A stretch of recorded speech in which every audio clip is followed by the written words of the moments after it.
Doug Mayer, welcome to the Single Track Podcast. Pleasure to have you here. Hi, great to be here. Really nice to be joining you. Yeah, thanks, Finn. There is there's so much that I want to talk about. You just wrote a book, one of the only books out there that I'm aware of that really goes deep into the modern day story of UTMB. And I think the first question I want to ask you, I'll Yeah, start with my own little monologue here. We're in this era of the sport, and maybe it's always been this way where everyone has an opinion, everyone is a self-appointed arbiter. Every single move by athletes, events, etc., is strictly scrutinized. And you touch on that in the book. You say that it's part yeah, of being a quote unquote soul sport. So what is a soul sport? 'Cause I think this is an interesting characterization. I think that's right, and that's a good place to start. I mean, a soul sport is something that I think we really care passionately about, and it's sort of part of our DNA, maybe, more than just a sport where you might switch from one sport to the next. A soul sport is something I think we really connect to. In the book, I talk about surfing and rock climbing as examples of some other soul sports. And I think trail running, fits the bill there. So I think when, people and groups and organizations are doing things that change the sport in fundamental ways, it's easy for us to feel kind of threatened about that. And I think that's a big part of what is going on with people's relationship with UTMB.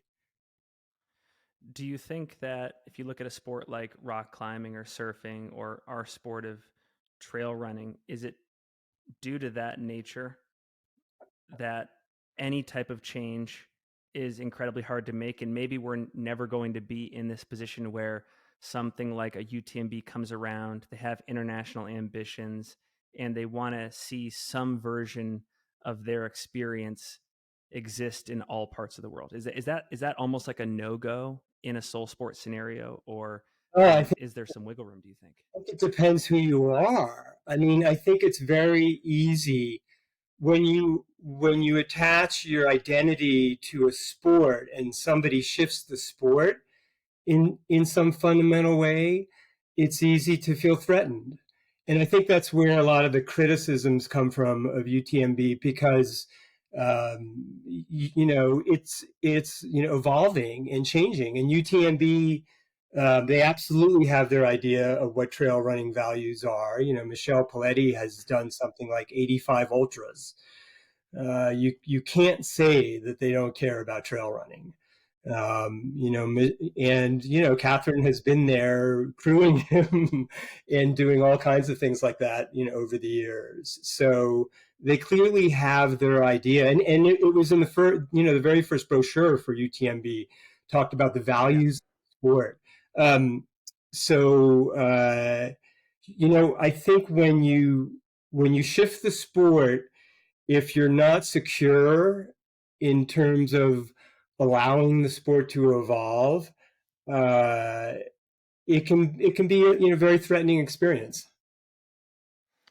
Do you I don't know if sympathize is the right word, but do Yeah. you think that people who believe in sort of the classic version of the sport, I think there are people out there that would say we've already achieved a version of the sport that is perfect, and it almost has like the vibes of like make trail running great again, as if there was this like idealized era. Do you sympathize with that worldview, or do you think that what UTMB brings to the table, there are ways to still improve upon the product?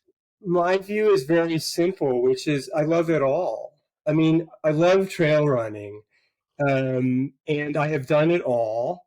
I'm co-race director of a little race in Randolph, New Hampshire that caps the numbers at 100 people. We have no UTMB stones, we have none of that. It's just super low key and super fun. And I began my trail running, over here in the Alps, doing really small local trail races where they would say, how did you find out about this race? You're an American. Um, and I've done UTMB twice and TDS and, pretty much all the acronyms as part of the UTMB experience. And I love that also. So I'm firmly in the camp that there is room for all of it. if that makes sense. I don't think, people, I think a lot of the criticisms, if you want to talk about the criticisms, I think a lot of them come from the fact that people view it as a zero sum game, right? That if UTMB becomes bigger, it's bad for tiny little races like the Randolph Ramble. And Mm. I just don't believe that. I mean, I just think there's room for everyone, and it's up to each of us to choose which kind of race, or to not race at all. To not do FKTs, to not trail race. Trail running for me is mostly about going out with my dog, going out for a long trail run. So. I don't think that you can. I think it's hard to make a case that it's a zero sum game. And that's something I've always been curious about. And I want to get into this part of the conversation more in depth later because I think it'll be good to get some background on the race, the Polettis, et cetera. But Yeah, I've always wondered where this whole zero sum game narrative came from. And I don't know, just based on your observations and your studies and who you've talked with, does it emanate from like a single, very influential person in the sport that has a bone to pick with the race? Or is this something that sort of has come from the masses and you can't point to any particular person and say, yeah. oh, that's the person leading the zero sum camp charge?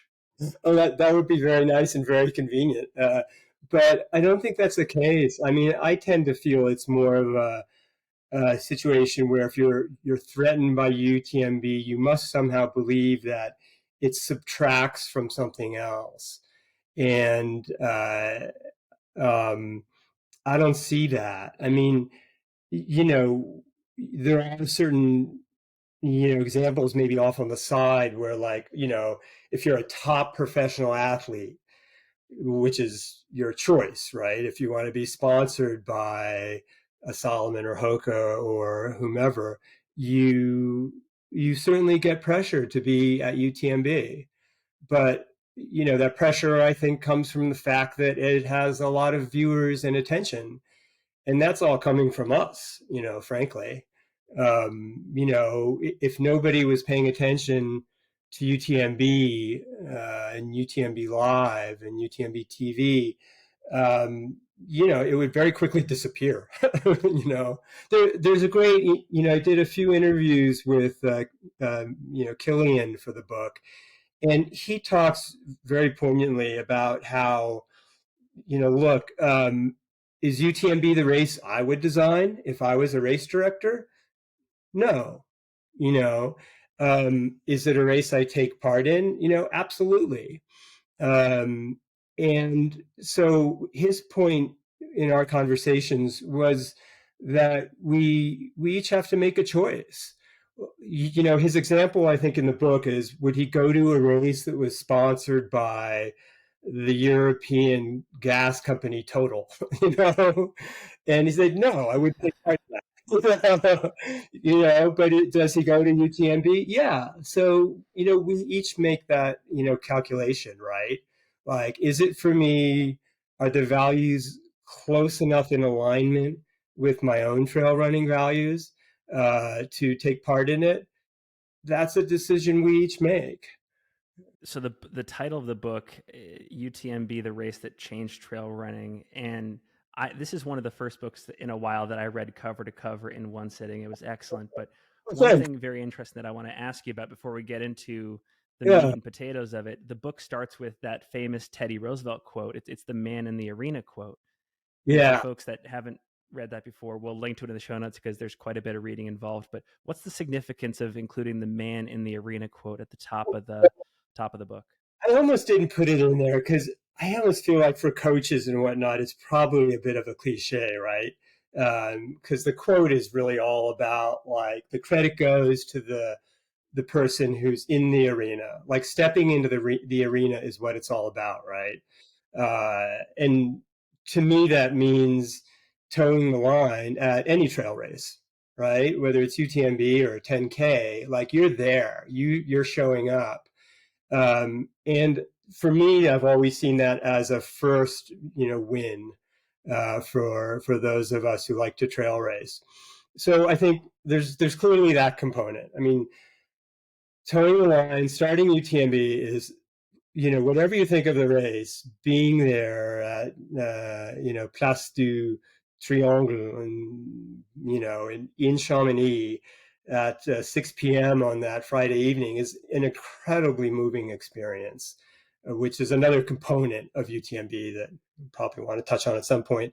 But I think the other reason the quote is in there is for the Polettis and everyone else in that first committee, going back to 2002, because the race almost didn't happen, and this Right. committee banded together uh, with great uncertainty about what was going to happen and whether they could pull it off. I mean, we think of UTMB as just kind of a routine thing that happens every year, right? But it didn't have to be. And the story, the origin, the genesis story is, I think, incredibly interesting. There were a bunch of races before UTMB, but they were for elite runners. They were mostly on roads around Mont Blanc. Um, and along comes the rise of trail running in the US and in Europe with races like Templiers and, Diagonal de Fou and the French department. Um, and and the idea surfaces of maybe we could do this run around Mont Blanc on trail. And it was Michel Poletti. His quote at the meeting was, "What we need is less tar, more trail."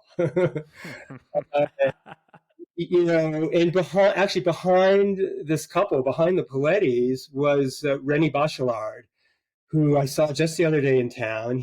Rennie is now 92 years old. And he agitated. He was the president of the local trail running club, CMBM. And he agitated and agitated and agitated to try to get, actually, it was restart a race around Mont Blanc for various reasons that had stalled out. And he kept bumping into Michel Poletti in the streets of Chamonix and saying, "Michel, we've got to have a meeting. We've got to do something. We've got to put this race on." And Michel says, finally he caved. And he said, "Okay, I'll call a meeting." And they figured out who else should be there. And there was this very memorable meeting at which they decided, let's try it. And they volunteered for a year. And it was entirely uncertain that it would happen. And I don't know how much time we have here, but can we talk a little bit about the first edition? Because Oh, I am. I could talk for hours. If you want to go 6 hours, we'll go 6 hours. well, no, Please continue. listener is going to want 6 hours. But the first edition was really incredible. So, France that summer had one of the worst heat waves ever. Chrissy Mille, who was getting ready in the U.S. to come race this new race over in Chamonix, she says she packed lightly. Uh, seeing that it was 90 to 100 degrees every day throughout France. 2 days before the race, the weather shifts dramatically. A storm moves in. It's raining. It's snowing up high. There's high winds. Um, and add to that, they really, even though there were races like Diagonal de Fou and obviously Western States, they just weren't quite sure what was going to happen. So they set up the race with 3 different finishes. With safety in mind. They didn't want to push people to go all the way around the mountain. And so people could finish in Courmayeur, they could finish in Champay in Switzerland, or once they left Champay, they were on their own and they had to go back to Chamonix. And there was, I forget the exact number. I'm terrible. I should know these details, right? But there were about 770 starters, and about 70 people made it back to Chamonix. And they encountered severe weather. They even changed the course. Instead of going over Col de Four before Italy, they went down to Les Chapieux, which was a change which kind of stuck, and that's the official race course now. The second year they decided to continue that, and they're incredible stories about people braving the weather, battling through it. Chrissy Meal has an incredible story in the book about her by chance meeting Michel Poletti, one of the founders of the race, in Trient, and she didn't want to go on without somebody else there because she was pretty beaten at that point. She knew she was going to be heading into a storm with snow and high winds, and she found this guy and said, "Are you going out? Let's go out together." And with some borrowed clothes to keep her warm, they went out together, and that's how the race co-founder and the women's winner of the first edition ended up running the last leg of the race together. When you think about the origin story of UTMB and how they were effectively a startup and everything was incredibly tenuous and uncertain and it was not going to be a sure thing, why do you think it's important for listeners to know that story in order to appreciate what's going on present day with UTMB and its influence on the sport? Like, talk about the connection between Yeah. those two poles. Well, I've been here full time in Chamonix for 5 years now. For my work for Run the Alps, the trail running company. And I've been doing interviews with the Polettis, since before that time for Trail Runner magazine and other places. And I've come to know them as, multi-dimensional people, real people with like good days and bad days and ambitions and hopes and dreams and personal difficulties, some of which are in the book. And the first edition is filled with stories like that. It was just eager volunteers who wanted to try to make something happen. They did not have a lot of money. They had some experience organizing events. They were both parapenters, and they organized an international parapenting competition. And it's just a very human story. And I think we tend to, it's very easy for all of us, myself included, from a distance, to make people appear unidimensional, right? And I was finding this disconnect. The more I interviewed them, the more I felt like, even if I disagreed with some of what they were doing with UTMB personally, it wouldn't be the race I would design. I came to understand their choices, some of which have cultural grounding, and are not the choices that Americans might make. And a lot of this gets lost in the distance in between, and I found that frustrating. So I wanted to just tell their story truthfully, because I think this is one of the stories where the best thing a writer can do is get out of the way, like just there's so much there. They did not have a lot of money when they met in college, our university. Um, uh, you know, Michel was headed towards a career in data technology in Paris, and he grew up in Chamonix, and he hated that idea. And a psychologist friend of Catherine said, "Well, you have a choice. It's Paris and antidepressants for the rest of your life, or it's Chamonix and poverty, or uncertainty." Uh, and they chose Chamonix, and they moved into the garage of Michel's father, who ran a masonry business, who had just retired. And that's still their home today. These are just stories that are lost in translation, right? It's easy to see UTMB as, and this is part of the UTMB today. It's a big, gigantic corporation, right? That's true also. So it's complicated, and that makes it interesting, I think.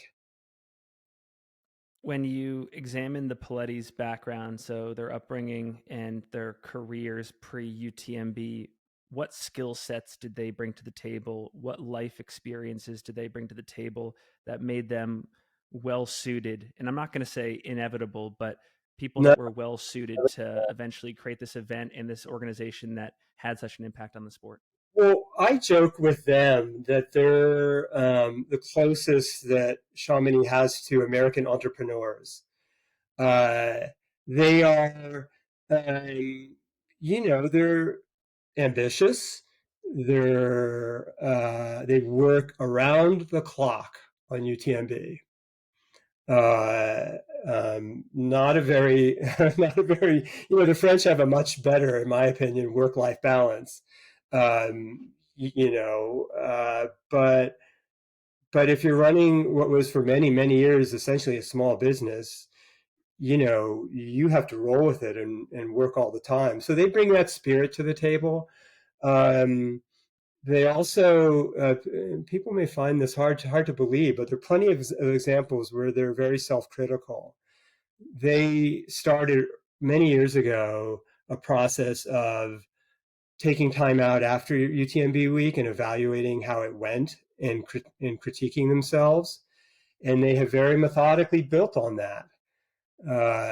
And after they got to Chamonix, this is just, I think they were set up with some skills. They were uniquely positioned. Michelle had become tremendously interested in trail running, uh, first as training for Nordic skiing, and then trail running itself, doing ultras and other things, and was getting pulled into this world. So he already had significant ultra running experience, and knew that terrain very well. And then they were both one day many years ago at their place in Chamonix. A parapet landed in the yard next door, and they said, "What's this?" And they became very curious, and they became parapenters, paragliding, and it was exploding in Chamonix at that time. And they organized an international parapenting competition for several years. So they had real race experience, real, competitive international event organizing experience. They brought that to the table, and they brought a passion, and they brought their own idea of trail running values, um, which to this day, they're both very passionate about. And I think people are gonna, I'm sure there are people listening who are rolling their eyes right now, but because the thing is, it's their values. Um, in that first brochure for UTMB from 20 years ago, they talk about sharing the trail. They talk about the ethics of the trail. They talk about how everybody will receive exactly the same prize for finishing, which informs later choices about prize money. To a fault, I would say. So they came at it with this entrepreneurial spirit and some event organizing experience, and then they built a whole team around that. And I want to get to that because there's a quote from Topher Gaylord in the book. He says, quote, UTMB doesn't dictate what trail running is, but they are an outsized directional force, end quote. And I think what I want to explore with you is, can you reflect on the key moments over the last 20 years that brought us to this point where UTMB has this stature, they have this power, they have this influence? Maybe talk about the decisions that Catherine or Michelle made, or just other things happening in the sport that made UTMB what it is today. Yeah, I mean, I think that to answer that, there's sort of a meta level and there's sort of a nuts and bolts level. Um, I mean, look, one key point is that this is an incredible course for a race. No matter who organizes it, running from Chamonix, you know, the world's capital of outdoor adventure, with Mont Blanc, you know, up at a 45-degree angle from town, you know, through 3 countries. It's an incredible race course. So there's that, and there will always be that. Um, so I think that's one important piece. And then I think they have, um, at the micro level, they have very consistently and very steadily and very carefully, you know, corrected their mistakes. Um, I argue in the book that they are sometimes late to the game on this. You know, they're slow to react. There are plenty of examples of that, from my American sensibility. From a European sensibility on some issues, like the podium, I think there's a different story there that's a cultural story. Um, but so I think they, you know, like I was talking about, they every year they evaluate, you know, how can we do better? So I think there's this slow, steady, careful progression, um, that, you know, and they've had some big errors. They're the first to admit it, you know, and you have to forgive me. I'm terrible with all the years. Some of your listeners will know, but there was the year when the race was stopped in Courmayeur, and they tried to text people, and foreign phones didn't get the Yeah. text, and you know, it was chaos. Um, you know, and that was really unfortunate, you know, and they made some mistakes this last year. You know, TDS prize money is one where that was just like, from my point of view, that's a goof, you know, and for a big race, that shouldn't happen. Um, you know, there are certainly areas where we've disagreed, uh, you know, but they correct these things and they move forward, and they have a certain level of self-analysis where in the end they're finally able to make changes, and they do. And then there's, I think, this is a long-winded answer. I'm sorry. There's sort of a No, meta. this is great. Okay, there's sort of like a meta level going on too. And what I mean by that is that when you talk to Michelle about the history of trail races in Europe, and he's raced, you know, many if not all of these races, he'll tell you that, uh, Templier had its moment and was at the top of the pyramid. And Templier now is still an incredible event. You know, would trail runners around the world say it's the world's marquee race? I don't think so. Um, Diagonal de Fou, same situation, like an incredible, amazing, remarkable event. Is it the world's most important trail race? No, no. So I think, frankly, they're ambitious, and they will say that. I think, that they want UTMB to stay at the top, and part of that means positioning the race for the future. That's where Ironman comes in, and the whole story of that partnership and their prior attempts, like Ultra Trail World Tour and the UTMB international races, and that whole history of trying to sort of create a pyramid of the UTMB uh, brand or experience, all of which culminates in coming to Chamonix. So I think that's like the big picture.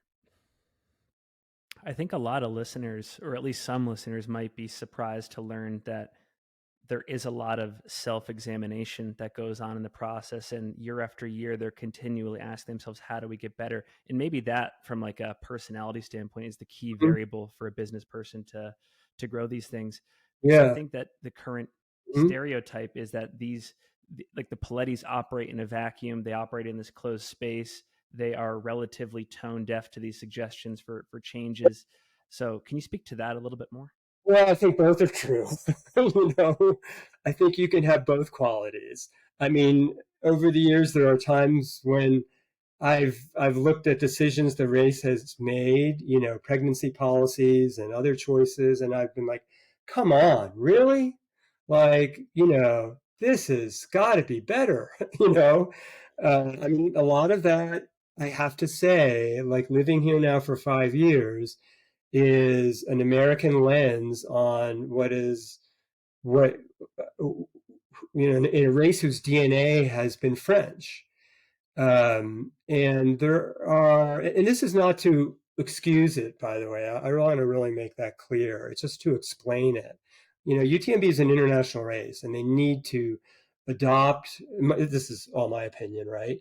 I mean, they need to adopt international values and do their best to reconcile the values of people participating from around the world and watching from around the world.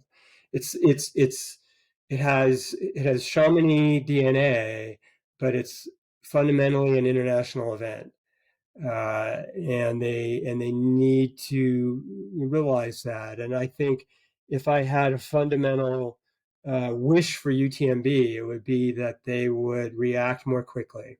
Yeah. Well, I mean, I just saw, I mean, just recently they announced a new pregnancy policy. Now, look, is that late? Yeah.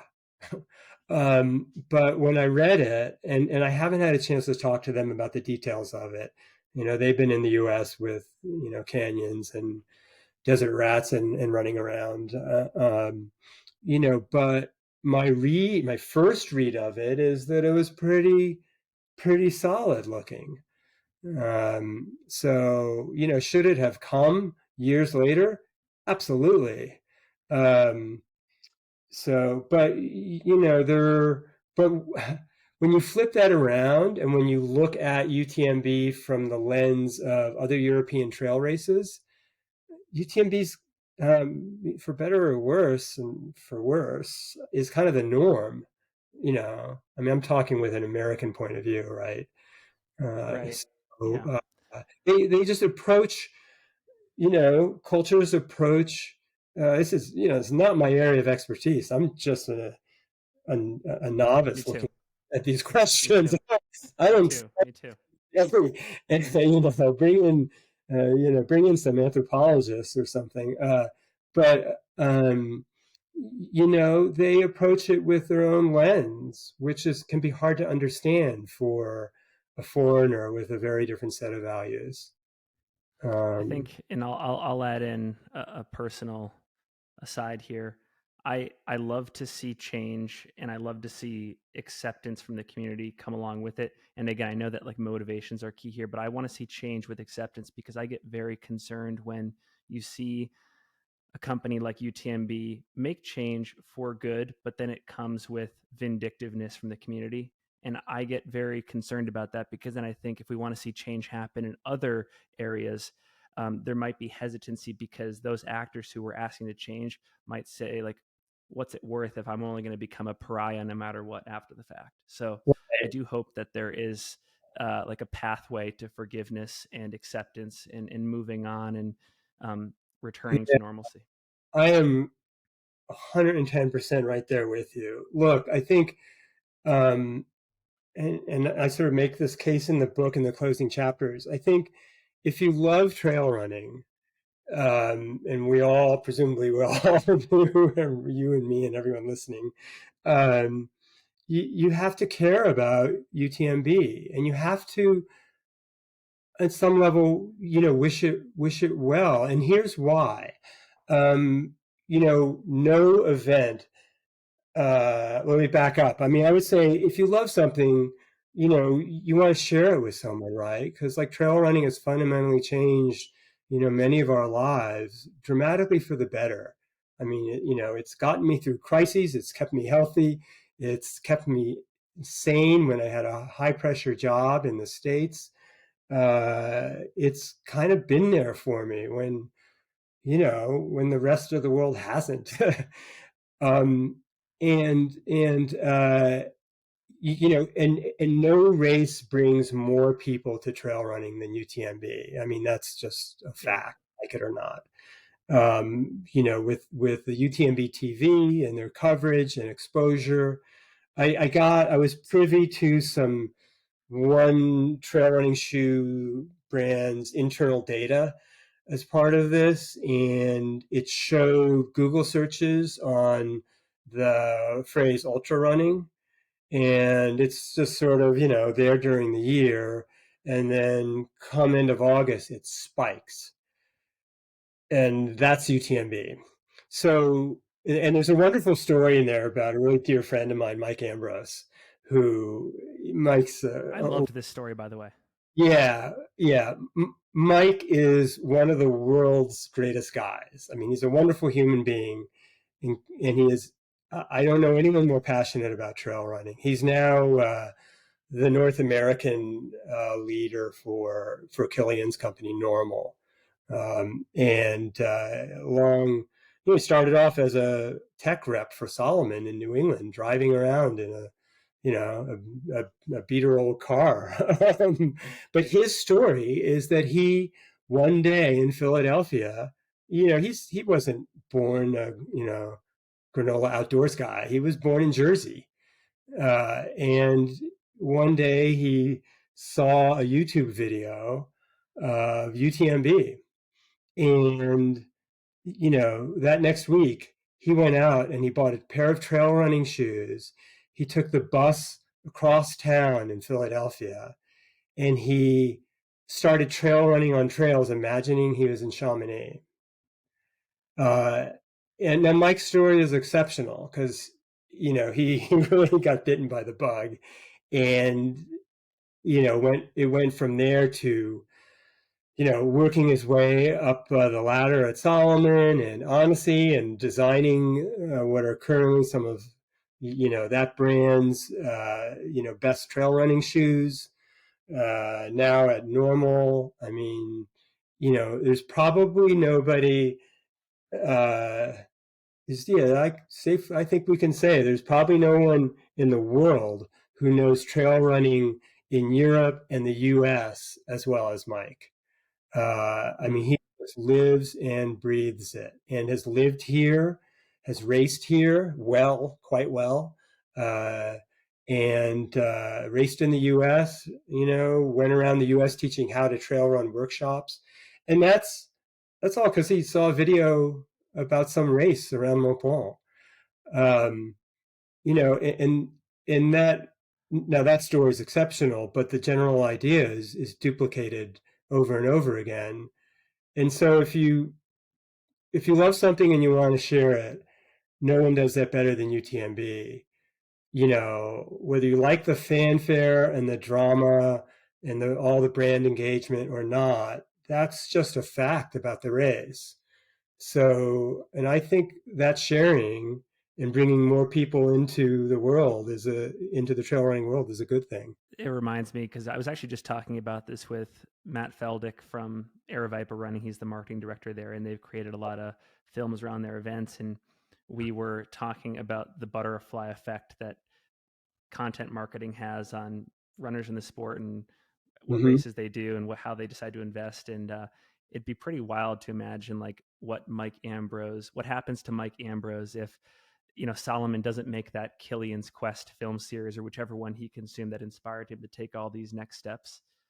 Yeah. It's just a crazy game to play. Like how much of our sport, like in 2023, is informed by a lot of the content on the internet that existed in 2012 that inspired people to get involved and take action. Yeah, I mean, and that's kind of my own story too.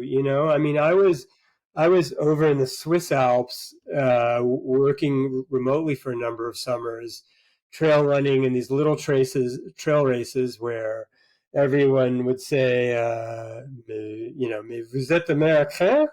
Like you're American. How is it you're here? Um, and I had no interest in UTMB. I didn't want to be part of that, but the sort of gravity of it pulled me in, and I became more and more intrigued by it, and ended up having my years of running those races, and they were some of the most moving and special moments of my life. Uh, yeah.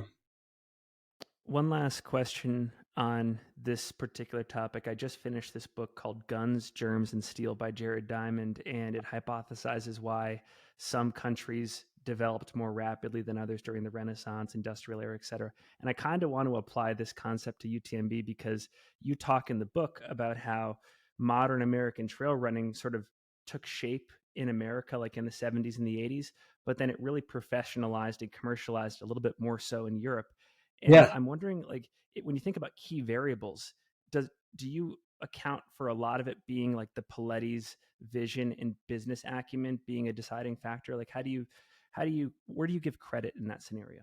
In terms of the change in the culture of trail running or the differences between the US and Europe. Yeah, and like why the most important race in the entire world is in Chamonix, France, and not in Olympic Valley, California, or Yeah. in Boonesboro, Maryland, or San Francisco, California. Well, look, I mean, I think trail running evolves differently in different places for different reasons. Some of it is structural. Here there are issues for sure, but it's fundamentally possible to hold a race with 2,200 starters. Or Sierre-Zinal over the border in Switzerland has 5,000 starting in a bunch of different waves now. That would not fly in the U.S. And one of the first sort of polite disagreements I had with Michelle was over that. And I mean, look, I worked backcountry patrol. I worked as a caretaker in the northern White Mountains in New Hampshire. I've written about wilderness issues. Like my heart is very much there. Um, and I would not want the U.S. scene to change. The idea of thousands of runners running through a federally designated wilderness area is absolutely, horrific to me. Um, but here the Alps have a different story to tell. We don't have these enormous swaths of wilderness. There's no differentiation here really between a front country and a back country the way we would have in the U.S. There's no boundaries that say now you're entering wilderness. I mean, with very few exceptions. Um, so the approach is different. The land is owned by the communes, by the towns. It's possible to put on a big, huge event. Um, I think Euro sports like Tour de France and others have this real focus on performance. And races like Hard Rock or Western are wonderfully imbued with this spirit of the backcountry. You're not going to see a ton of people out there, and you're really on your own. And I find it all really cool. I mean, maybe I'm the exception to the rule. I don't know, but for me, each has its place. And I think they just look. Michelle points out that trail running started in the U.S. Ultra running. He is a huge fan of Western states and has raced it. And he loves the volunteer spirit there, and that's some of which informs UTMB. They have 2,000 plus volunteers.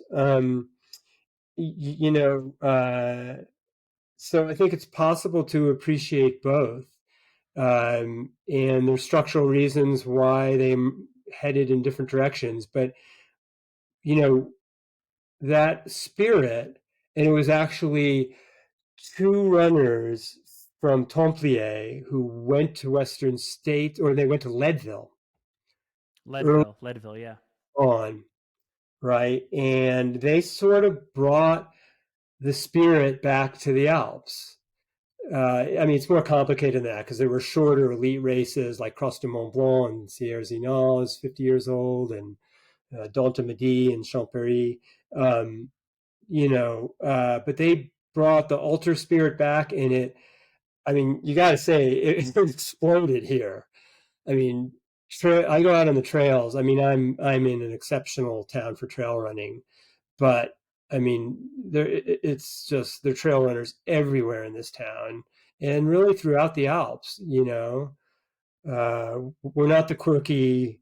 I go back home to New England. I go trail running in the White Mountains, and people are like, I mean, things have changed a bit, right? But it's still generally like, what are you doing? What's that? Are you sure you're carrying enough gear? You know, Here it's just like, allez, allez, bonjour, off you go. Have a day in the mountains. I want to talk about the source of the international ambitions with the Polettis for a moment. At what point, because by the way, I think this is going to set up the rest of the conversation nicely. At what point did they expand their interests from perfecting this race around Mont Blanc to thinking about starting a governing body like ITRA, or starting this global private sector organization like Ultra Trail World Tour, to Yeah. resonating UTMB with a global audience? Like, can you talk about the jump from Yeah. perfecting the race to that international interest? Well, I mean, and even for those of us here, the French expression is vraie usine à gaz, a true gas works. Like, at a gas plant, there are all these tubes going in and out, and you can't quite figure out how it's all connected, but it's connected somehow. Um, that's a little bit of the story of Chamonix, where there's so much going on. Unraveling it is awfully complicated. But uh, look, I mean, there are actually different stories. So the history of ITRA, the International Trail Running Association, is that Michelle saw, others claiming to, and I'm paraphrasing, and I don't claim to be an expert on this topic, but I did interview him about it, obviously.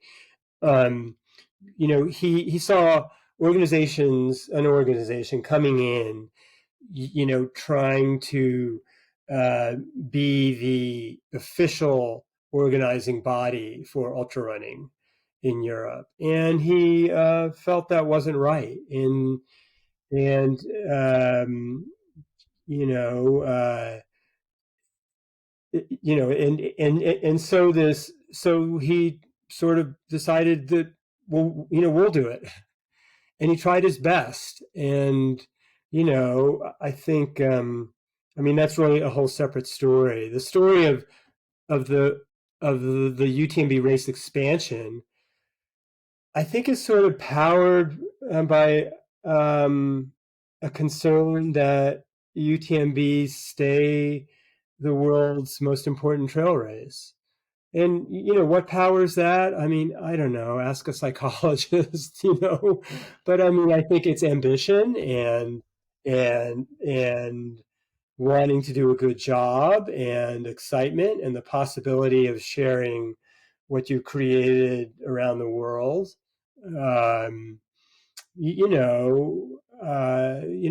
those sorts of things. And when they saw, I mean, in the course of this research, I found what I thought were some, pretty interesting key discoveries in terms of the partnership with Ironman, and that I don't think had really been, reported about.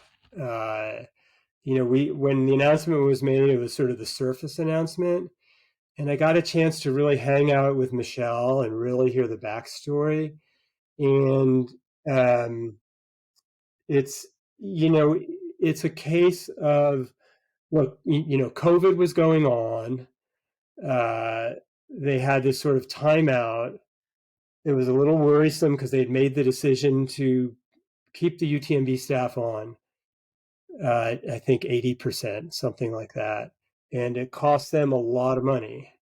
So there was some worry about that. At the same time, they had been, trail running was still exploding internationally. They realized that if they want to keep UTMB as a marquee race, they need to have some sort of international role. or Ultra Trail World Tour. I talk about this in the book. That was sort of the first attempt.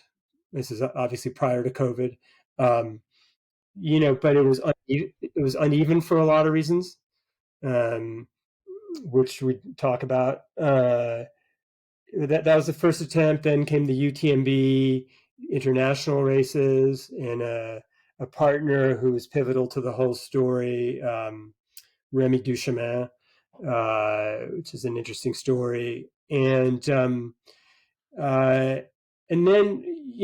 push comes to shove. So all these groups are courting UTMB, Spartan, others, Ironman. And the crazy truth is that there's still, in many ways, a small business that puts on a huge event. And they don't have the resources to power themselves up to the next level.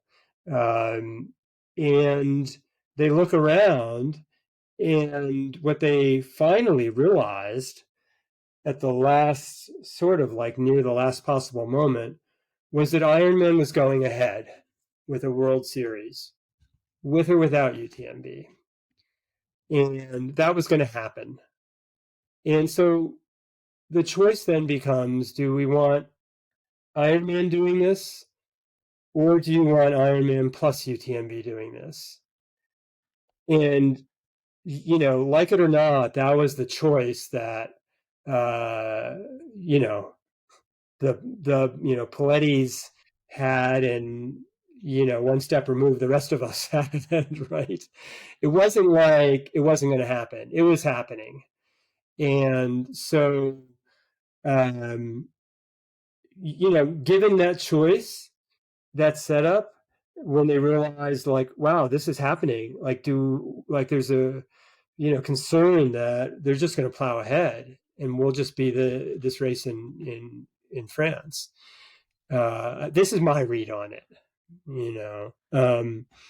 and Michelle had seen these other races sort of become less important, and there's a key reason for this too, but they didn't want UTMB to to be the result for UTMB, because in fact they really did want to pass it on to their children, David and Isabel, and so they decided to partner with Ironman, which seemed the best of the choices to them at the time. And I wouldn't disagree with them. If you want to continue to develop UTMB, we would each make our different choices, right? If we were race directors, as Killian points out. Fascinating. So Fascinating. Yeah, I'm. yeah. I don't know if you've watched this show before, but I'm currently watching. It's called Man in the High Tower, where it imagines like an alternative scenario in the 1950s and 60s where the Axis powers win World War II, and like this is what life looks like, and it's absolutely wild. And again, I'm just, for a reference point, I'm bringing it back up because I'm wondering, like, I think one thing that might get lost in the shuffle here, or lost in the conversation among observers, is UTMB is attempting to do something that I think is noble in some ways, which is consolidation, universality of the sport, governance of the sport. And what happens if this Ironman UTMB version of all of that doesn't work? Like, does somebody else step into the vacuum and try to make sense of it? Do we go into this 10 to 30 year period where it becomes the wild, wild west again and there's no structure? Like, Yeah. who's waiting in the wings to try to attempt to do this? And I think everything is so up in the air right now. I get worried about what happens if this doesn't work. What are we left? What's left in the wake? I mean, that's a very, very good point, Finn. I mean, we like to criticize, and this is, back to the man in the arena. Look, they're there. Are they amassing, some degree of wealth? I am sure, absolutely. Do they still live in the garage that they renovated? Yeah. I mean, it's not money that powers them. Michelle made this point. We did 20 hours of interviews, and Michelle and Catherine made this point over and over again that if they wanted to cash out, they could have cashed out very easily a long time ago with many, many millions. Um, Catherine still drives around in her little Renault Zoe electric car. They're in the same house that they renovated, 30 years ago. Um, they don't own the deluxe chalet in Right. Chamonix. That's just, you can say what you want about what you think their goals are, but the facts tell a different story. And I think part of reporting on this is going where the facts take you, and it Yeah. may not be the story you think it is. You know? It's certainly the case for I- me. I was if surprised. you can talk about yeah, Yeah, talk about, if you don't mind, talk about some of the misunderstandings about financial and ownership assumptions around UTMB, because I think a lot of people think that the Polettis are making a fortune, that they're pocketing a lot of money, um, that sure. they have wanted to sell in the past. So if you can dispel some of that stuff. Well, I think one of the best sources for me was a conversation I had with a guy named Remy Duchemin. Remy is an investor. I think he would say capitalist, sports marketing guy from Switzerland, very astute. He helped start the UTMB international races. And I talked to him, and he got to know the Polettis through his working for, I think it was the parent company of Tour de France. This is now many years ago. And Remy comes in and gets to know the Polettis, becomes friends with them, and at some point becomes a minority investor and gets a chance to look at the books. And I had a wonderfully frank discussion with him, and he said, honestly, it was horrible. He said, I mean, that may not be quite the right word, but he said from a business person's point of view, like someone who went to business school and has the right credentials. He said, what was happening for many, many years at UTMB was that when they had a successful year, they would plow it all back into the event. And when they lost a little bit of money, they would take it out. And they had no reserves. Uh, Remy looks at the books and says, you can't run a business this way. And in a moment of like incredible foreshadowing, he says something might happen. And this was a few years before COVID. Well, something did happen that none of us saw coming, and they had just the reserves on hand at that moment to keep their staff on. Uh, which and by the way, they could have laid the whole staff off. I mean, is it a strategic decision? Absolutely. But I think it's also UTMB is has this vibe. When you go into Maison UTMB, it's for many, many years it's been a small tight group of people. Now that's all changed in the last year or two in some big ways with the arrival of Ironman, but it's it was fundamentally a small business, and they paid themselves what they describe as, and Remy confirmed, as sort of middle managers salaries. Look, they don't live an ostentatious lifestyle. That's you see them walking around town. They're Champignards. They ran a record store. Before all of this, they were small business people. Michelle's dad was a mason, um, and uh, so that's who they are in their DNA, and if they wanted to cash out with millions because of what turned out to be a genius idea, they would have done that a long time ago. When the announcement was made of Ironman's partnership, many of us, myself included, were skeptical of the Polettis claim that they insisted on retaining control, and the reason was that they wanted to pass the race to their children. I mean, this is literally a family business. David runs Live Trail, tracking app and associated technologies. Isabel is sort of now taking over Catherine's role. By the way, they're both athletes. Isabel is a former French biathlon athlete, and David has had some very, very strong UTMB results over the years. So when the announcement came out that they were doing this to keep control, and this was going to be the way it was going to be because they wanted to pass the race to the kids. I mean, I talked to venture capital folks, and I did my reporting and talked to private equity people, and they, to a person, they all said no way would anyone do that deal. But that was what they insisted to everyone they talked to, Ironman included. And eventually, apparently, the partnership just made sense enough for both parties that Ironman agreed to that.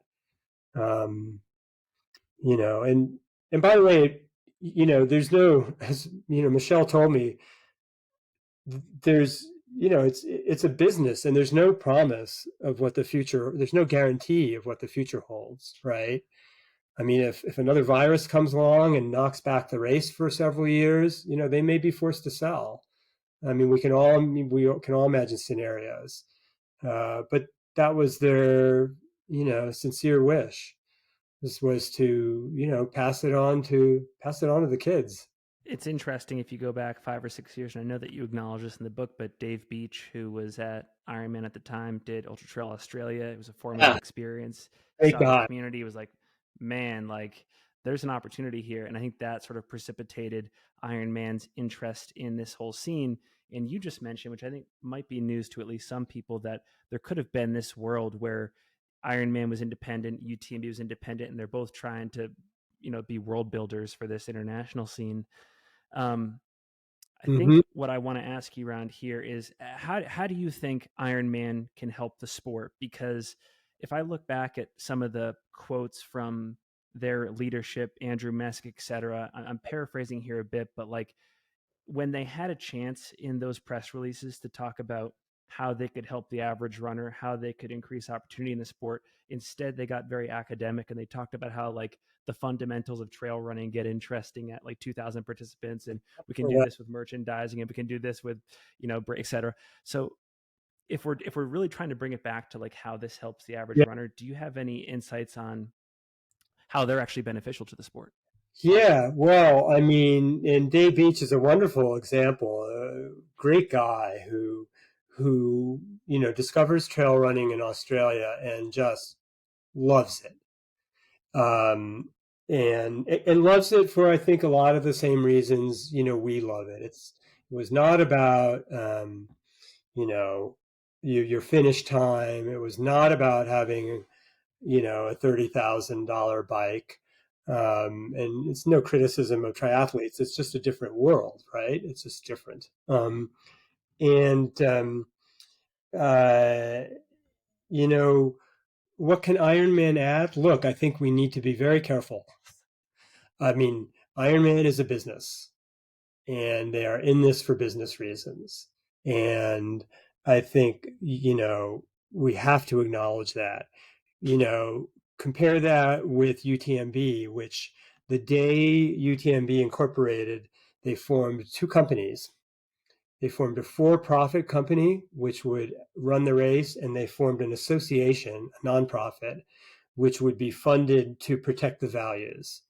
This is something nobody knows. I mean, I always joke with them that if UTMB were an American race, they'd be sending out a press release every week saying, "Hey, look, we just did trail work here. Hey, we funded this, we funded that." But that's not.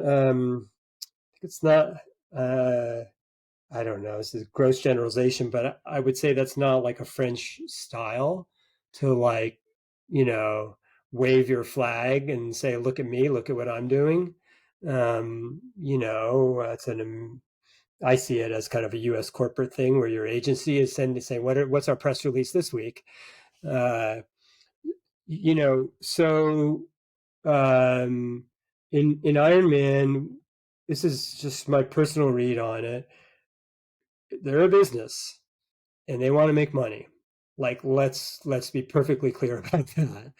Um, and they have a track record, and I'm not the expert on this. There are plenty of other people, but I did enough reporting to understand their track record, which has been very aggressive, has its periods of being uh, really really aggressive in terms of consolidating and building their business. Um, have they learned their lesson? They will tell you yes. Uh, do I swallow that? I think we have to watch. You know, I don't know. I mean, it's an open question, and the only way we'll know is by looking back in 5 years and saying, did our worst fears come true, or maybe it wasn't quite so bad, even though they have to make money. Uh, was this year's expo with branded this and branded that, much bigger than the year before? Yeah, it was. Yeah. uh, but as Beach and others will point out, people are buying the stuff. So we have no one to blame but ourselves. It's not like it's not selling. I don't know. I mean, I have very mixed feelings about the whole, bling side of the business. It's not for me, but that's what Ironman needs to power their business. So that's what we get. I was going to You ask you, based on the actions that you have observed so far, do you think that they are on track to mostly amplify core trail culture values, or do you think that we're probably strapped into the beginnings of this world where 30 years from now, trail running is going to look like triathlon in terms of event structure, in terms of merchandise, in terms of attitude, know, in terms of like ambiance? I hope not. I mean, I'm sure there will be components that will come over. Have to imagine, but triathlon is a very different world. Um, I think they would. I think they are. I think they are wise enough to see that if they just plugged UTMB into a triathlon model, that they would piss off, frankly, um, the trail running world. And they don't want to do that because that's not good for business. So I think this is all just my read on it. Look, I had a pretty interesting interview with Andrew Messick. It's in the book, and uh, you know I think because of people like Dave Beach, he understands that this is something different. Um, you know, but someone else, is a wonderful quote. Now I'm forgetting who it's from, but someone who owns some triathlons in Colorado, I think. He said, "Look, it's all about the cold pizza, man." Like I mean, they've got to get their model requires a certain number of people, racing and buying stuff. And do I think our worst fears have come true in the last year and a half? No, I don't think so. You know, what does the future hold? I think it's going to be interesting. You know, the good thing is the trail running universe is expanding, so there's even more room for all of it. We have local trail races here in the Chamonix Valley that get 100 people. You know, they just don't get global coverage, and and it's fragmenting, right? We have people like Hillary Girardi doing, setting course records at, Kima, like one of the world's most amazing trail races, incredibly technical, incredibly difficult. Uh, and that doesn't get the coverage of UTMB because it's sort of often a crazy hybrid corner of sort of climbing and trail running. We have vertical kilometers, we have FKTs.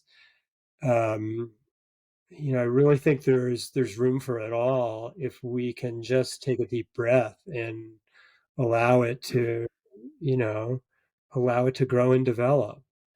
Uh, yeah, I want I to come back to a conversation we were having at the very beginning about just this zero sum perception around the UTMB Ironman partnership. And I'm going to paraphrase here, and I might need your help because you actually referenced this tweet in the book. It's from John Kelly, who we've had on the podcast before, and I like him a lot. Incredibly I, thoughtful person. He's made him a number of immense contributions to our landscape, and I think you referenced this tweet where he's at least making an observation about this whole matter, and he says, UTMB could represent the monopolization of events, closure of independent races, disregard for host sites, sky high entry fees, and I think it might be good to dissect this and to see where this view comes from. Like, is yeah. any of this rooted in truth? I guess is the first question I want to ask you. Oh, I think it is. I mean, look, John's a super amazing, smart guy, and a wonderful, wonderful person. I love listening to what he has to say. And look, that's Ironman's history, right? I mean, that is their triathlon history, as I understand it. And again, I not professing to be a triathlon expert. I've never done a triathlon. And I think John was in that scene. Yeah. Yeah, yeah. So he knows. Um, the open question is, are they going to treat trail running differently? And are they going to get it that it's a soul sport, that it's for a lot of us, it's a lifetime endeavor. And, and many of us who go out running with a water bottle in our hand and our crazy labradoodle behind us, uh, you know, these things uh, feel alien. Um, but I think it's so. Will that happen to UTMB? I for one, hope not. Will some of that happen? Possibly. Uh, and I think, Killian makes the point, is just wonderful words of wisdom from him in there that, we have to, it's up to each of us, in large part to, you know, put pressure on these organizations. He's obviously started, the Pro Trail Runners Association, collective that's banding together to do some of this. Um, and and as individuals, we need to make a decision about when an event or an organization or something we're thinking about, you know, spending money on, is not for us. And that, I think, more than anything, will drive the future. Uh, you know, um, that it could all disappear tomorrow if everyone decided that, UTMB wasn't for them. And so at a certain point, we have to reflect back on ourselves. Is the culture shifting? I think climbing is a really good example, and I talk about this. So, I was a trad climber. I'm old enough to have grown up, terrifying myself on Cannon Cliff in the White Mountains with trad gear and Yes. bolts that were my grandfather's age. Um, uh, you know, but climbing's changed, and there are parts of climbing I don't recognize, um, or that aren't for me. I can't race up an overhang, but I still love going out trad climbing. So yeah, I think the culture is fragmented in climbing in really interesting ways. But does that detract from a day here when I go out with friends and you know go climbing around Chamonix? Like, not at all. Like, sport climbing is, the competition that happens every year in Chamonix is not on my mind. I go to watch that competition, a little bit like I'd watch, aliens doing something in town who just landed. I don't really relate to that at all. You know, I can't do a dynamic lunge for a hold that the front of my pinky is going to hold on to. uh, um, but I find it fascinating and interesting, and I'm not resentful that it's there. So I kind of, if I had to guess, I mean, I sort of see the future for trail running, and in that regard, I think the U.S. or I think what's happening in Europe is um, perhaps a little bit farther ahead than the US just because there's so trail running here is insane. I mean, that's why I'm here, because Americans want to come get a glimpse of this crazy world and not, it's a place where you're running on trails and everybody's running on trails. And if you want to be a VK specialist, you can be a VK specialist. If you want to specialize in double vertical kilometers, you can do that in the Alps. If you want to just go run Tour de Géant over and over again, you can do that, or Tour de Glacier, even longer. So uh, it's fragmenting in interesting ways. And, that's just racing. Never mind the perhaps preponderance of trail runners who are just perfectly happy to step out the door if they're lucky enough to have a trail outside and just go for a run. You So know, when I think about the criticisms that are being levied against UTMB, I have a hard time not thinking that these are luxury problems in the sense that um, a lot of the critics, they make this default assumption that runners in our sport are helpless. They can't make their own choices. Um, they can't control where they want to be. But you look at the landscape, and I mean, you just listed off a bunch of alternatives just on the European continent. There's so much optionality out there for runners to vote with their feet, vote with their dollars, and go elsewhere. So, do you get a similar sense that we're not giving enough credit to individuals in our sport in terms of like their agency in how they can like set the direction, set the course for what becomes important, what becomes popular in our sport? yeah, I mean, I think we all have agency, and I think look, I think it's also understandable, right? I mean, a big corporation comes along with a whole lot of money and a lot of attention and a lot of power and deep skill sets, and it's easy to feel overwhelmed, right? I mean, this is experience for many of us in the rest of our lives, right? Google's taking over the planet, and whatever else is happening. It's easy to feel powerless, but I totally understand that. But you know, movements start with small groups of people making choices, and I don't think there's any evidence that, quite to the contrary. I think what's developing at UTMB is something that a lot of people are excited about. Um, you know, uh, and I tell people I have one foot firmly in each camp. I'm excited when UTMB arrives here in Chamonix, and I'm excited when the banners come down, and we get to run the last 20K of the UTMB course, quietly in the fall with our dogs and our local friends.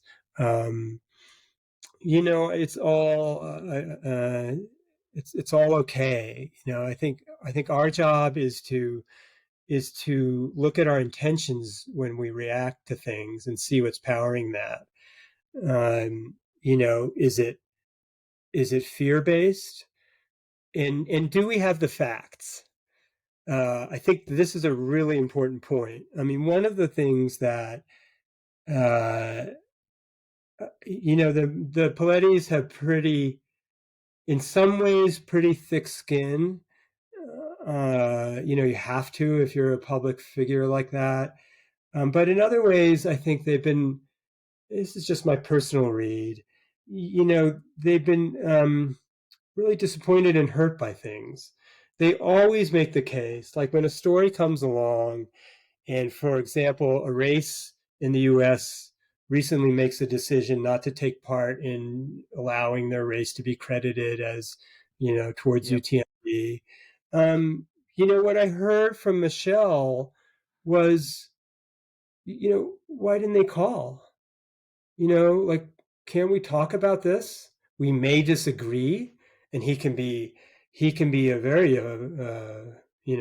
very good debater, and his views, and he and I and Catherine have disagreed on stuff.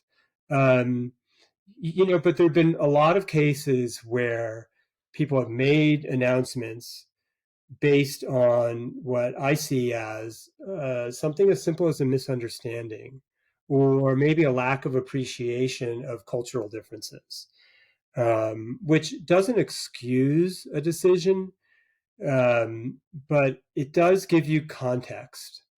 Uh, if we can tread into some perilous waters for a moment, the podium Please, example. please.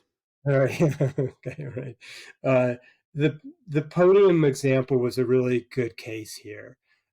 For years, UTMB uh, on the podium had 10 men and 5 women. Now, as someone coming from the US, like, I don't get it. I find it just flat out wrong. Right. I mean, I would consider myself pretty progressive on a lot of stuff. And I'm like, when I saw that, I was like, blank, blank, blank, blank. Like, come on, guys. This is not 1920. Like, get with the program. And if you ask them, what I came to find out in the course of the research from talking to one of France's top trail running podcasters who did research to support this, is that many, if not most, trail races in Europe at that time had exactly the same podium structure. And the reasons for that really sort of get into the idea of who's elite, and that only elite runners should be on the podium.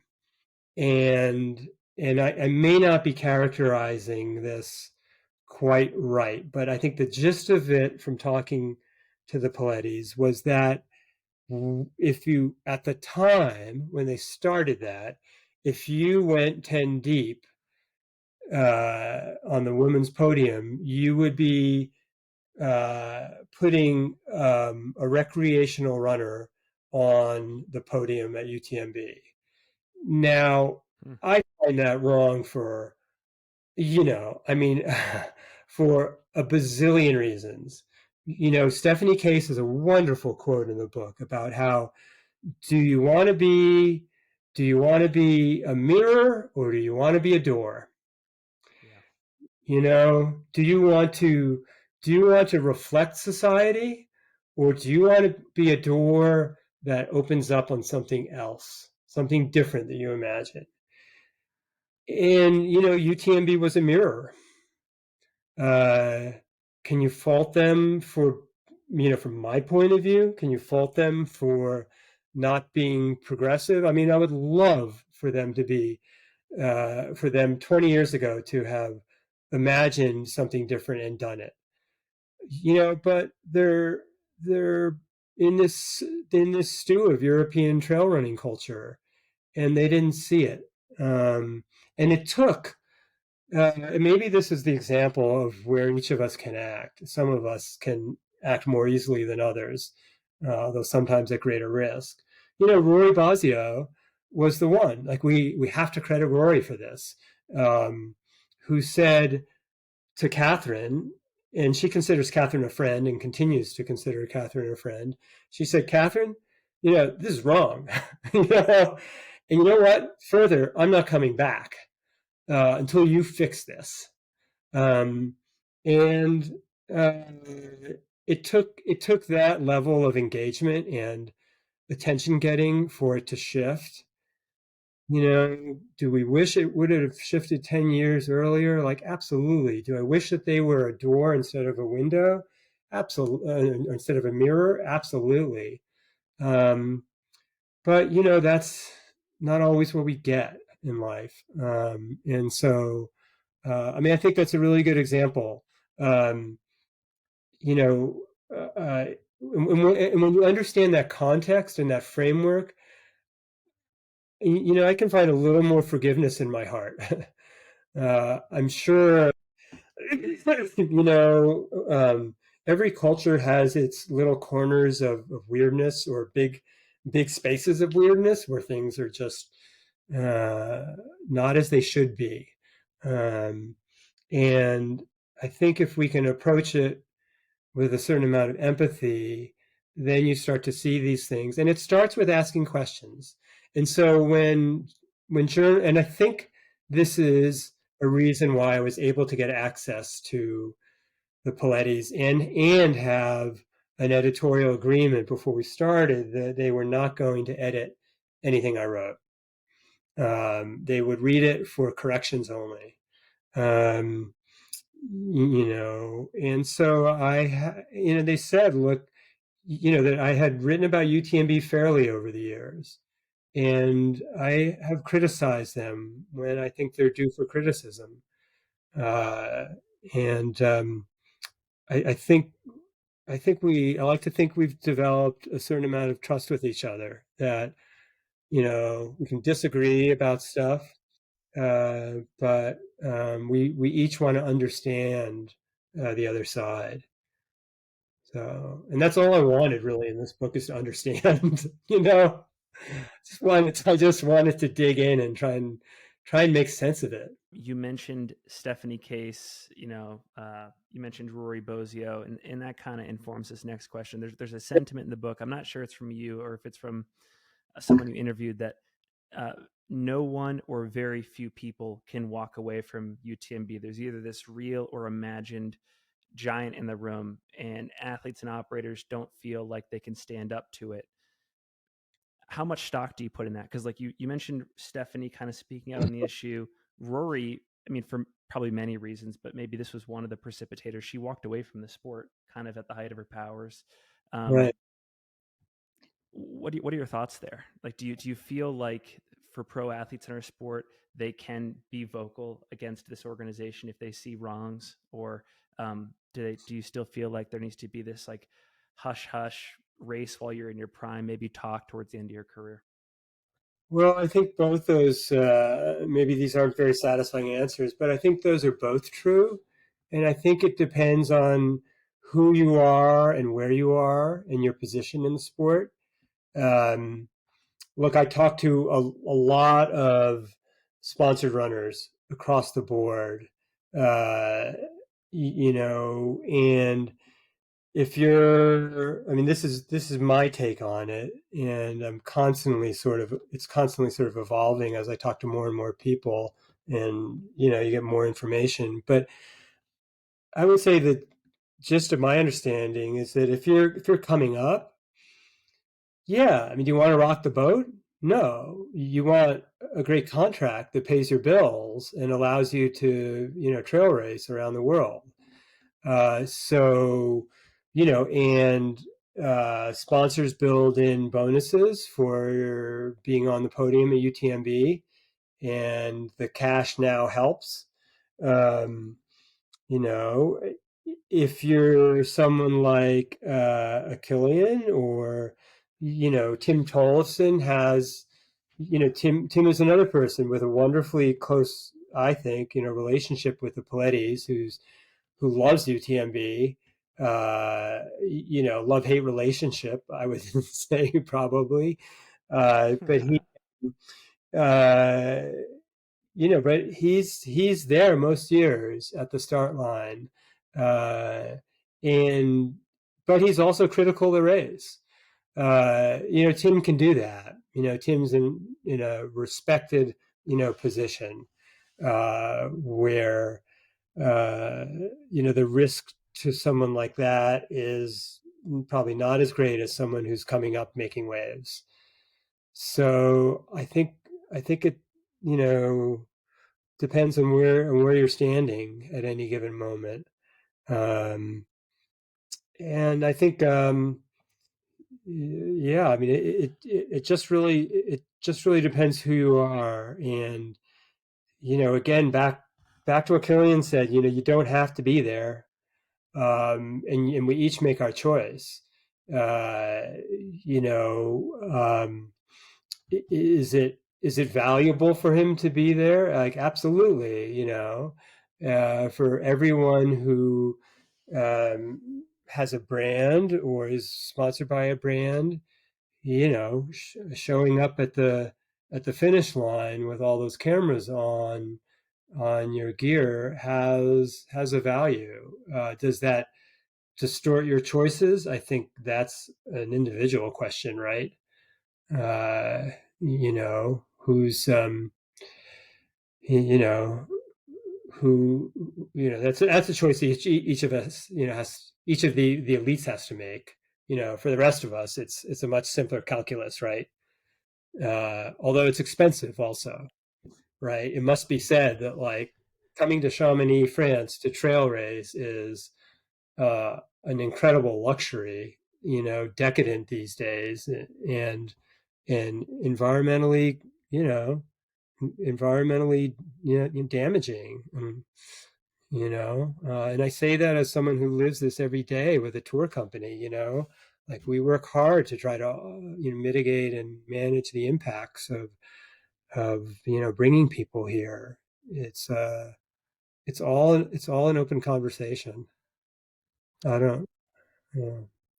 One thing that struck me, extending this conversation a bit, the Polettis talk about how when they were starting UTMB, they realized just from various life experiences that they needed to take a professional commercial approach to put on a great event. Like, that was just a non-negotiable for them. And I think they're probably right. That makes a lot of sense to me. But they didn't extend that same logic to athletes. They've always believed, or at least until very recently, that athletes should maintain an amateur relationship to the race. And that extends to Mhm. things like prize money, like you just talked about.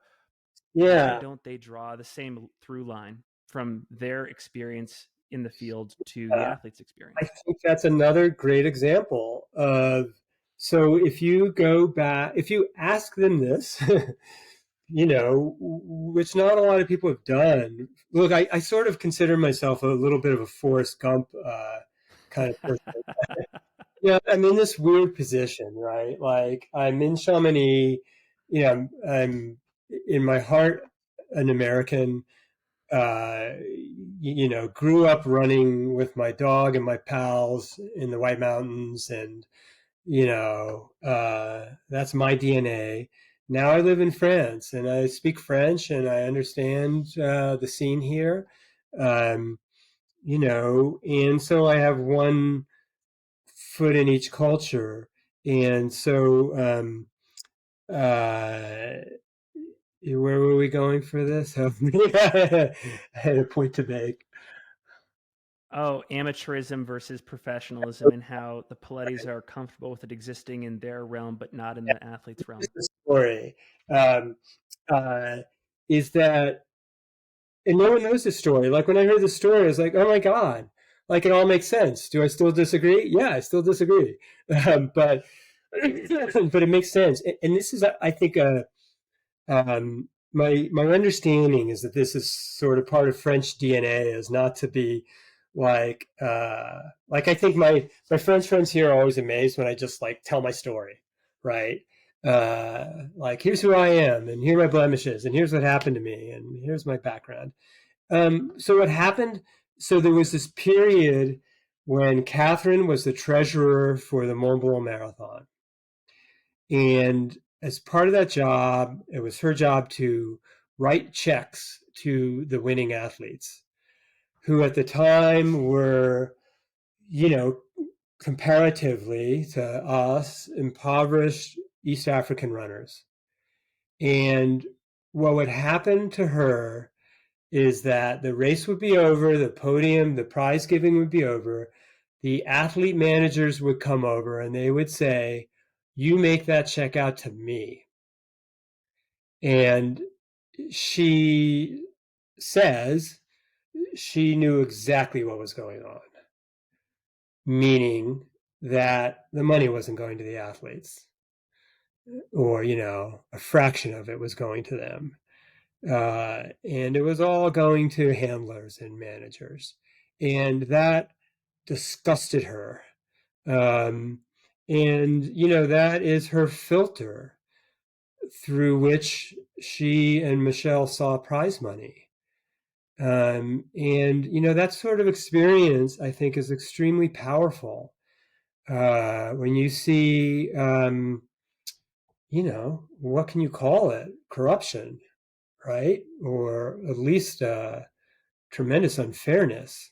Um, and that was like ingrained in her thinking about prize money.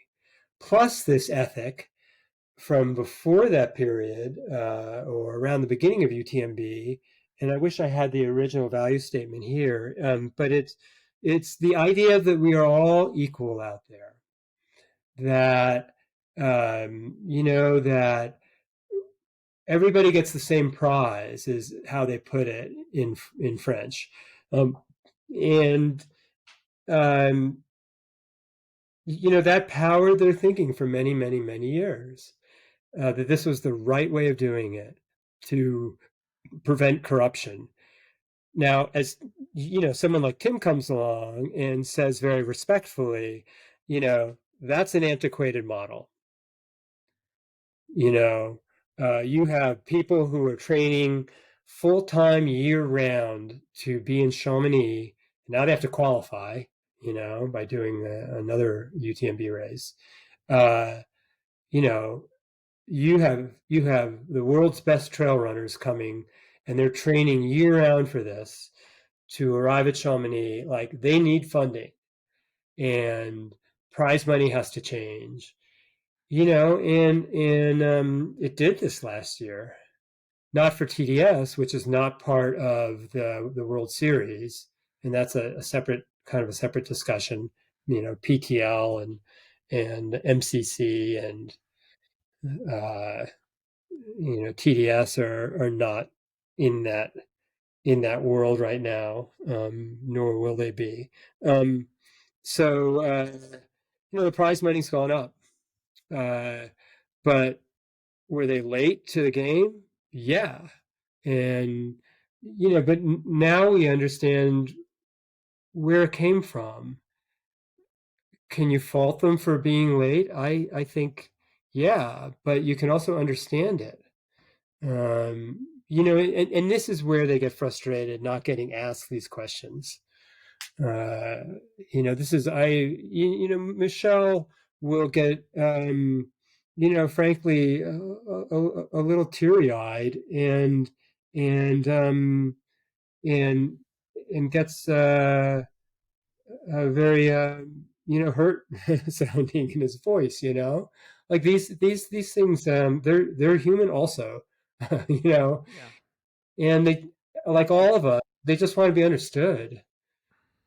It doesn't, look, I mean, I don't want to sound like a pushover here. I'm not an apologist for the race. There's a lot about it I would change if I was in charge. But it helps to understand context.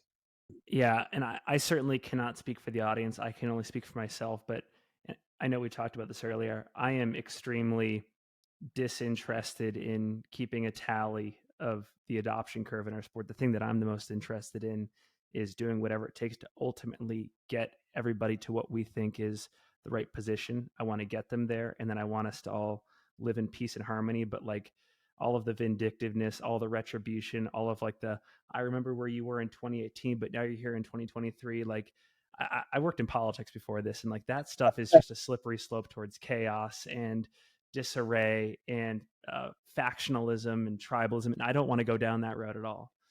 I mean, who among us is without fault, right? And all of us have had those moments of feeling misunderstood, and all of us have made mistakes. And so in UTMB, it came to see what I just thought was a very human story that was not well understood and was important to to those of us who care about trail running. And I want, more than anything else, I just want, people to understand maybe the context and the background and just some of the wonderful stories. Um, it doesn't mean we're not going to disagree, but let's do it with the facts. I mean, Chamonix for years and continues to be a hotbed of speculation about UTMB's next move.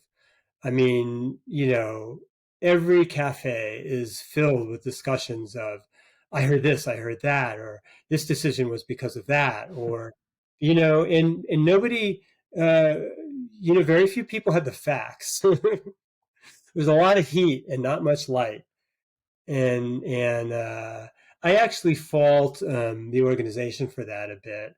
I would love to see them be more proactive in explaining what's going on, because when you dig into it, there are often very interesting reasons.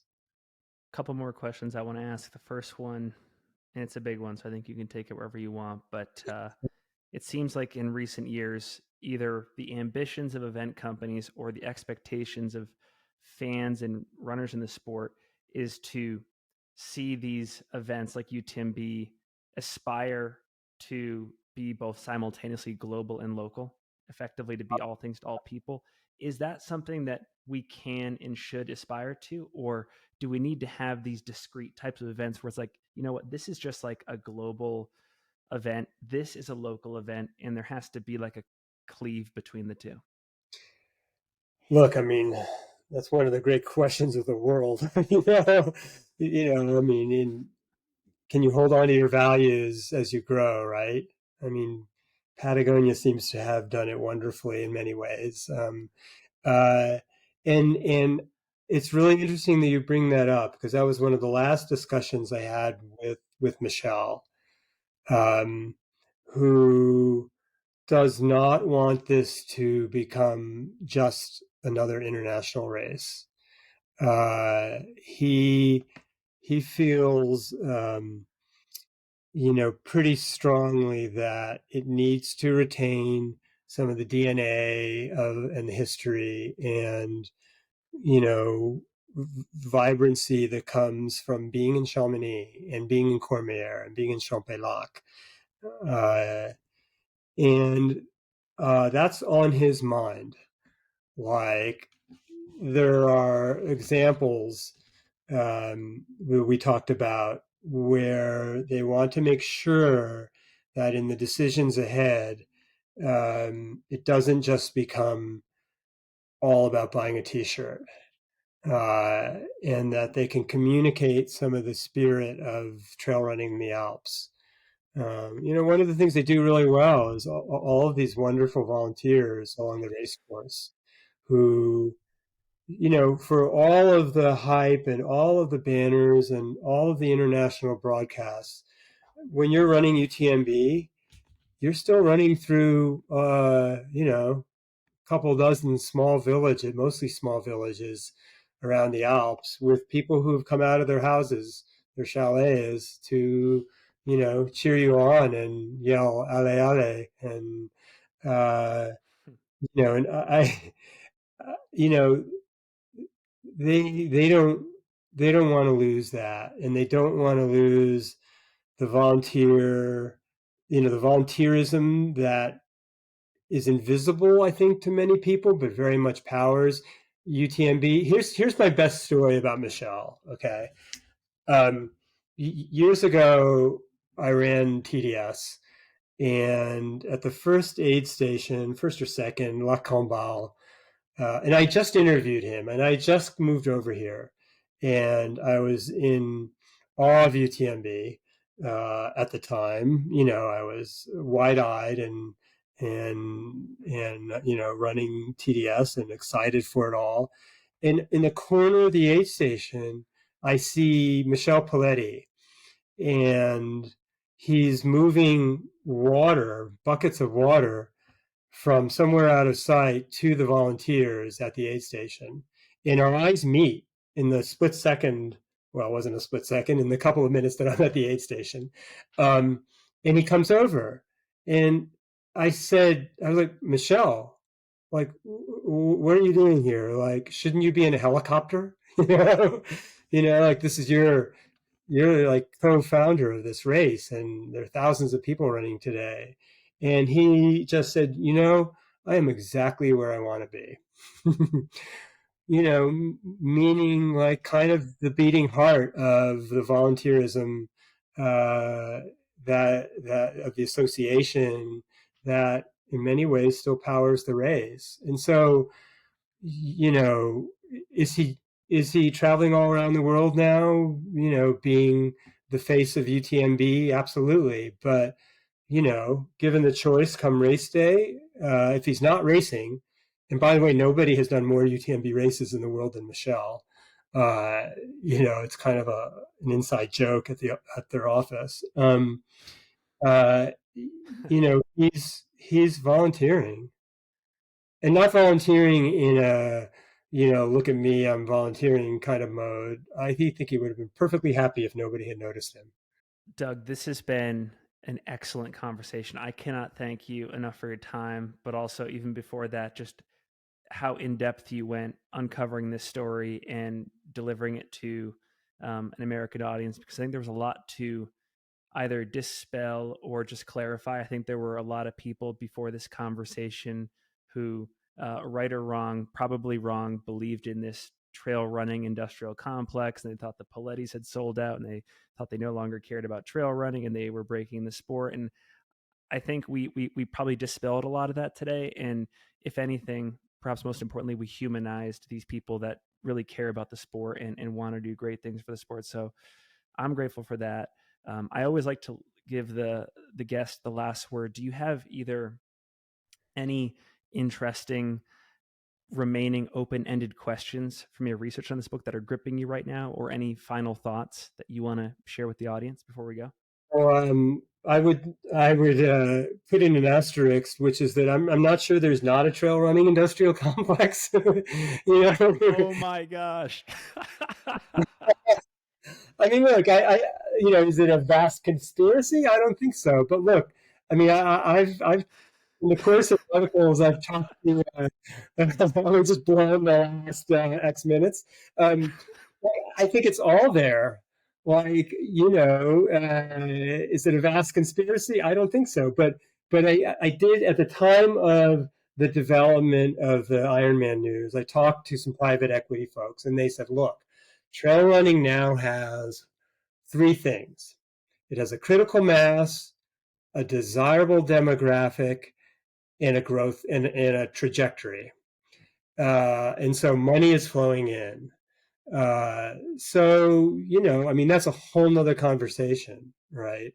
Uh, but look, it's powered by values, by deep, deep, deeply held values, and which is created from all of us together. Uh, and where it goes, I mean, I'm just fascinated to see where it goes. Uh, I love so many aspects of this lifestyle, this soul sport that, and I don't believe it's a zero sum game. So for me, it's just fascinating to be here at this moment. Uh, and I would say if there's one thing that I'd like to talk about or mention briefly at the end, it's the one thing that often gets overlooked at UTMB is so there's all this fanfare, which is a whole nother story, which really comes from in many ways from Catherine and her history as a musician and an artist, and informed with all of these ideas of creating a show, and UTMB does that very well, right? Um, but the show is not necessarily just for the winners. What they do really well is to celebrate every runner, and that's often lost. You know, those of us who follow it all have ingrained in our minds Xavier Thevenard or Rory or Katie or, Killian at the finish line, Killian holding Francois Den's hand, I mean, Tim Tollefson, like staring into the crowd with this incredible look on his face saying, my Yes. God, like these are wonderful, wonderful moments of athletic achievement. But UTMB goes out of their way to celebrate the every person, and that's not seen by a lot of people, and that's very important to them, and they do it very well. So if there's one thing I would I would keep in mind is that UTMB is not just for the world's best elite athletes. It's also for everybody who dares to be the person in the arena, and overcome all of the obstacles of money and time and training time and injury and making it happen to find yourself at the start line of a race like that. And they celebrate those people very well, and that's not to be lost in all the discussion of you know the growth of the sport and the growth of UTMB, I think.